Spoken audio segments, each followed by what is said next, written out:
কৃষ্ণ টিকলি মিকলি বোৱাৰী বহুত সৰুতে বিয়া হৈ আহিলোঁ, কিন্তু আপোনালোকে নাভাবিব যে মই ইমান সৰুতে বিয়া হৈ কিনে একো কাম বন কৰিব নাজানো বুলি। ঘৰত হয়তো একো কাম কৰা নাছিলোঁ, কিন্তু বিয়া হৈ আহি কিনি সকলো ঘৰৰ দায়িত্ব মোৰ ওপৰতে ক'লেও বেয়া নহয়।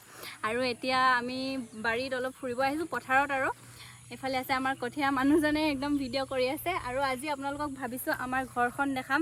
সদায় কেতিয়াবা হয়তো আপোনালোকে আমাক দেখি থাকে। আৰু মোৰ মানুহজনক চাওক ভিডিঅ' বনাই আছে ধুনীয়াকৈ।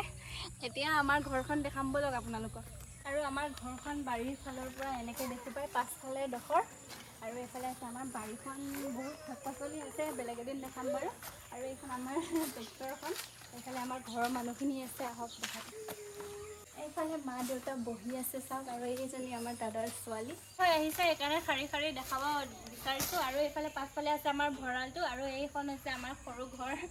আৰু এইফালে আছে আমাৰ নামঘৰটো চাওক, যিটো নেকি সন্ধিয়া আৰু ৰাতিপুৱা আমি নামঘৰত সোমাওঁ, চাকি জ্বলাওঁ।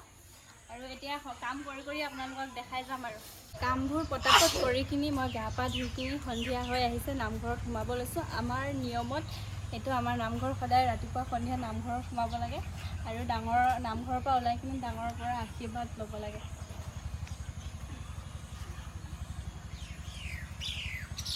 কৃষ্ণ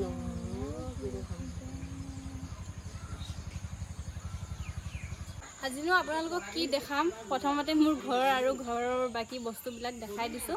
আৰু এইফালে আছে আমাৰ দোকানখন, যিটো নেকি এতিয়া মায়ে নিদিয়ে, আগতে দিছিলে। বহুত দোকান হৈ গ'ল কাৰণে ইমানটো নিদিয়ে। আৰু এইফালে আমাৰ ৰাস্তাটো আছে ওচৰতে, ঘৰৰ পদূলিখন চাওক।